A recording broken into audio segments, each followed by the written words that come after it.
the bill, and with Nydia Velasquez and Luis Gutierrez of Chicago, the two other Puerto Rican members of Congress opposing the bill. The big problem is Serrano is saying to end the colonial status of Puerto Rico, you must first have a vote over whether Puerto Ricans want a change in status. Yes or no? Do you want the current status, or do you want to change the status? And if they vote yes for a change of status, the bill would then offer three choices: independence, statehood, or free association, which is the United Nations recognized form of a decolonization, whereas the Commonwealth supporters of Puerto Rico want to keep Commonwealth as a potential choice, and the Serrano bill would not keep Commonwealth, which they have now, and they would not keep Commonwealth as a choice. It would only be free association, independence, or statehood. So it'd be a two-stage referendum, and so Nydia Velasquez and Luis Gutierrez both feel that this is unfair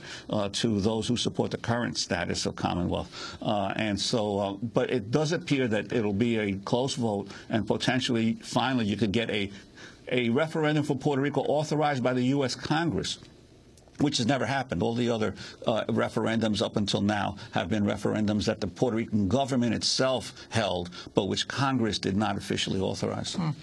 Well, we'll certainly cover this vote as it takes place. Our top story today is what's happening in the economy, and particularly looking at the grilling of Goldman Sachs. Yes, well, Goldman Sachs was on a hot seat in Capitol Hill yesterday. Executives from the bailed-out Wall Street giant were summoned to a Senate panel where they faced nearly 11 hours of tough questioning on their role in the financial crisis.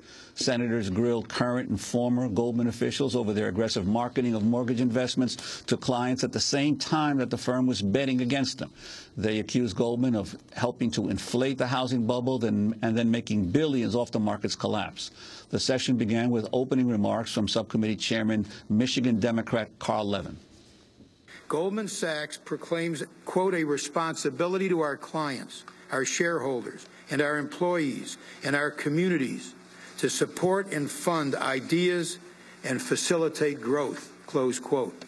Yet the evidence shows that Goldman repeatedly put its own interests and profits ahead of the interests of its clients and our communities. Its misuse of exotic and complex financial structures helped spread toxic mortgages throughout the financial system. And when the system finally collapsed under the weight of those toxic mortgages, Goldman profited from the collapse. The Senate panel released a report this week based on millions of pages of internal Goldman documents that accuses the firm of assembling risky mortgage-backed investments, making huge bets against the housing market, and acting against the interests of its clients. Senate investigators are building on an SEC case which accuses Goldman of defrauding investors. Goldman CEO Lloyd Blankfein testified later in the afternoon. He staunchly denied any wrongdoing. What clients are buying, or customers are buying, is they're buying an exposure. The thing that we are selling to them is supposed to give them the risk they want. They are not coming to us to represent what our views are. They probably, the institutional clients we have, wouldn't care what our views are. They shouldn't care. We do other things at the firm. We're advisors. We manage their money. There are parts of the business where we are fiduciaries. Yeah, and that's the part that's very confusing to folks, because they think you're fiduciaries. Not in the market-making context. Yeah, but they are not told that not only are you not a fiduciary, you are betting against the very security that you're selling to them. You don't disclose that. Subcommittee Chair Carl Levin questioning Goldman CEO Lloyd Blankfein. Yesterday's hearing was held against the backdrop of a debate about overhauling financial regulation.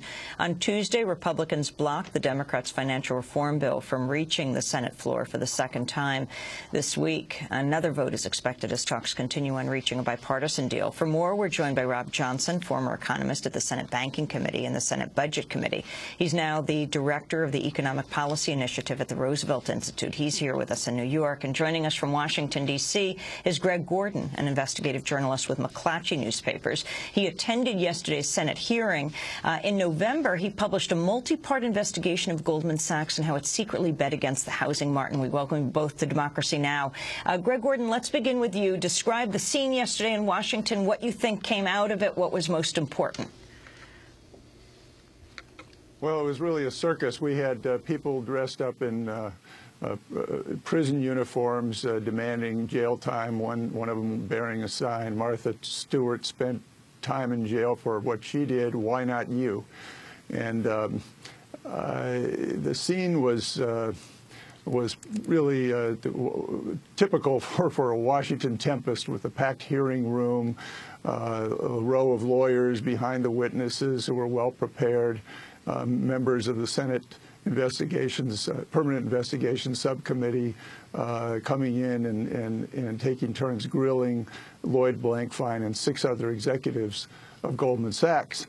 What we saw is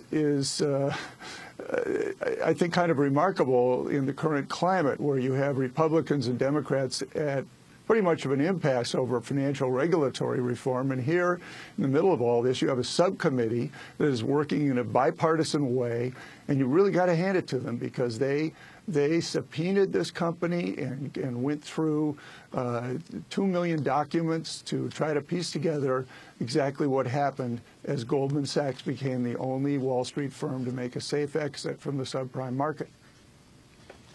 And Greg, in terms of those many emails that were gone over during the hearing, obviously the Goldman officials were saying that they were doing nothing different from what other Wall Street firms were doing, and the senators trying to say, no, you knew exactly that you were peddling basically investments that you knew were going to go down in value and you were betting against. Could you talk about some of the, were there any real smoking guns that occurred during the hearing, that were revealed during the hearing? Carl Levin was like a jackhammer.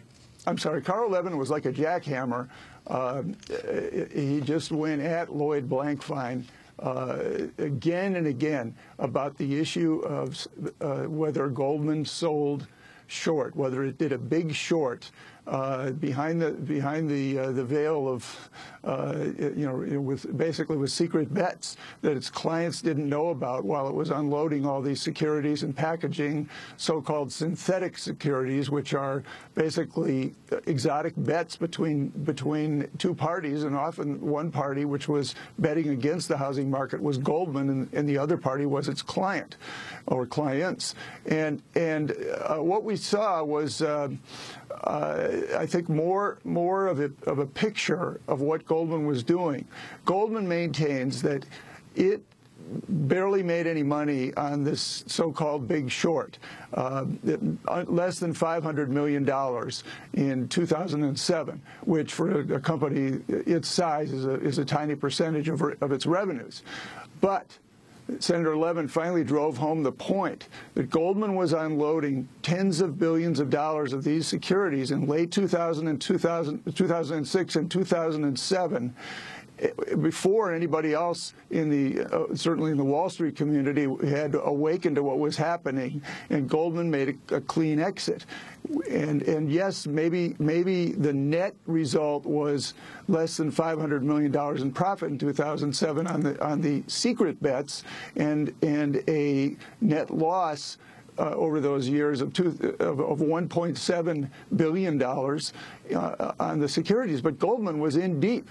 It wasn't the biggest player in the subprime market, but it had tens of billions of dollars invested in these risky mortgages backed by, or risky mortgage securities backed by loans to very shaky borrowers. Greg Gordon, we're going to break, then we're going to come back, and we'll also be joined by Rob Johnson. Greg Gordon, investigative journalist with McClatchy Newspapers. Stay with us.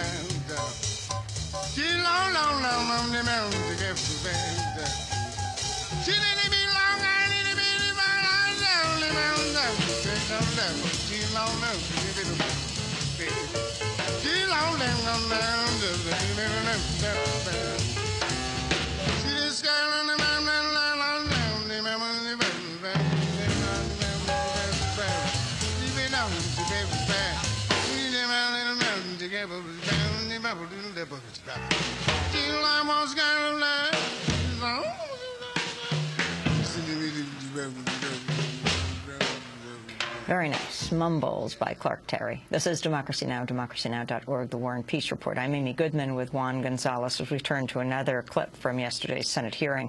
Lawmakers often pointed to a $1 billion subprime mortgage-linked security called Timberwolf as a prime example of how the bank profited at its customers' expense.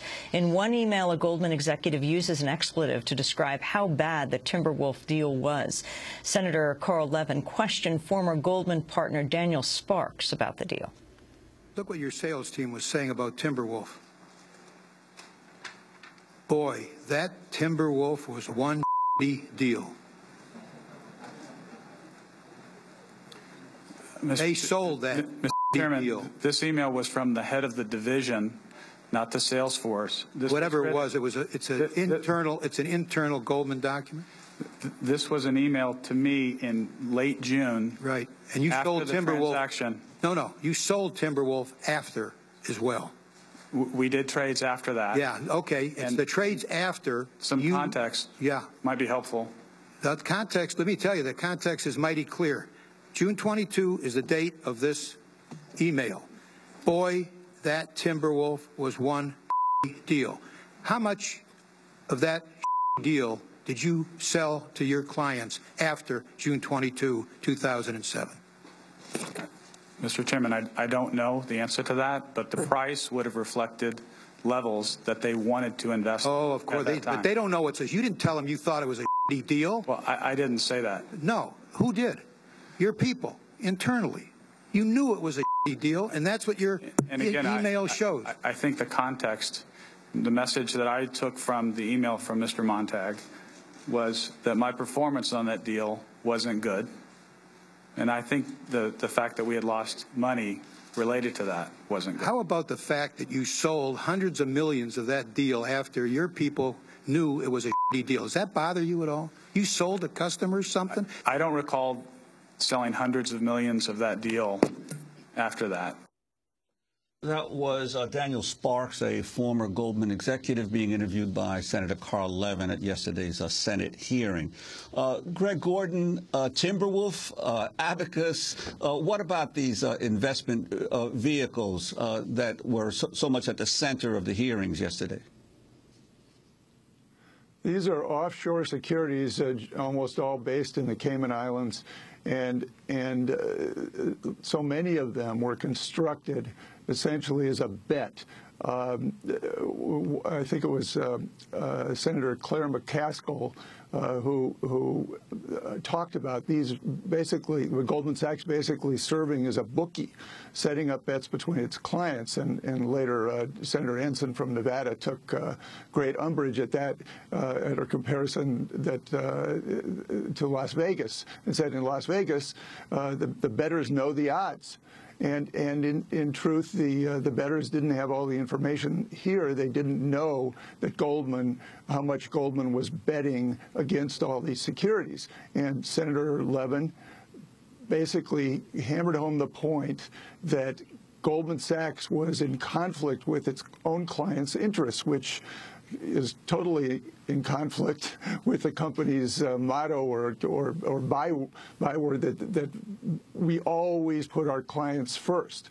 Of course, Goldman had a big problem. They had to get out of all these securities, and maybe they also saw some opportunities while they were doing it. Let's turn to another clip from yesterday's hearing. Among the Goldman bankers to testify was Fabrice Touré, a 31-year-old vice president who helped create and sell a mortgage investment that figures